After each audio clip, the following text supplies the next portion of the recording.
Bagaimana cara mengembangkan budaya literasi pada siswa dalam mengerjakan tugas? Jika dalam siswa mengerjakan tugas hanya mengandalkan browsing di internet daripada membaca buku. Nah, untuk mengembangkan budaya literasi bagi peserta didik, tentunya dimulai dari guru terlebih dahulu. Dengan membangun paradigma pentingnya literasi bagi warga sekolah, terutama kepada peserta didik. Kemudian, guru memberikan teladan dengan membiasakan meminta peserta didik untuk menemukan teks-teks atau informasi atau bahan bacaan atau tugas yang diberikan oleh guru itu di perpustakaan, maupun menyediakan buku penunjang dan buku paket di dalam kelas.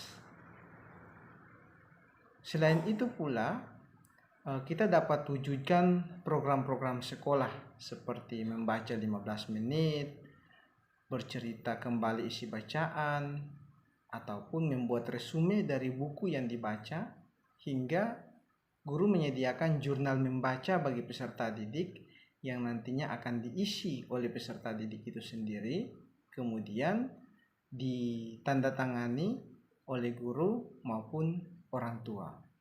Nah, hal ini dapat kita lakukan secara berkelanjutan dan berkesinambungan untuk membudayakan atau membiasakan budaya literasi ini kepada peserta didik kita di satuan pendidikan kita. Yang kedua, untuk mengidentifikasi kodrat alam di sekolah, antara lain dapat dilakukan dengan cara asesmen diagnostik. Melalui apa? Melalui wawancara, kemudian pemberian tugas yang beragam. Selain itu juga melalui rekan sejawat. Kita tanyakan referensi-referensi kodrat yang dimiliki oleh peserta didik kita melalui rekan sejawat kita. Selain itu juga kita bisa melakukan pendekatan persuasif dengan rekan bermainnya, bisa juga dengan orang tua serta lingkungan masyarakat sekitar di mana murid kita atau peserta didik kita itu berada, sehingga kita bisa mendapatkan suatu situasi yang berkaitan erat dengan murid-murid kita.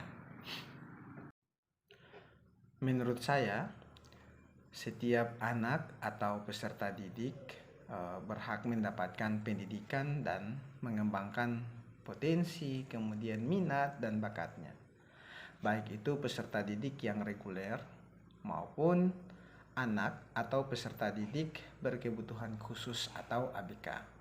Nah, tentunya masih relevansi dengan konsep pendidikan Ki Hajar Dewantara.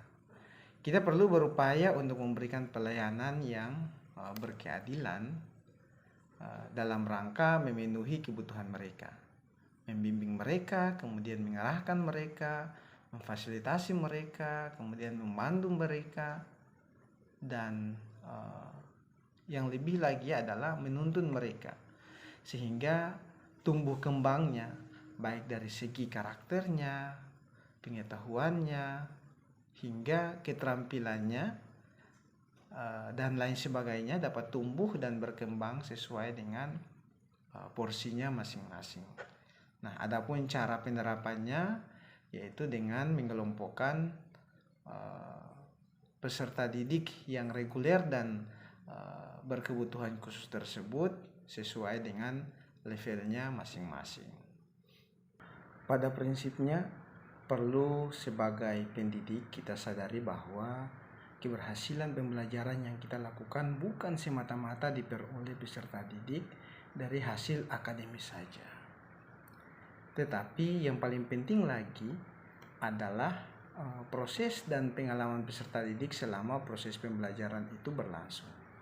Bisa jadi peserta didik dapat berhasil secara akademis, akan tetapi proses pembimbingan, kemudian memandu dan mengarahkan mereka dengan cara marah-marah tersebut akan memiliki dampak yang negatif pada mental dan psikologi mereka, yang nantinya pada suatu saat akan menurunkan motivasi dan semangat mereka.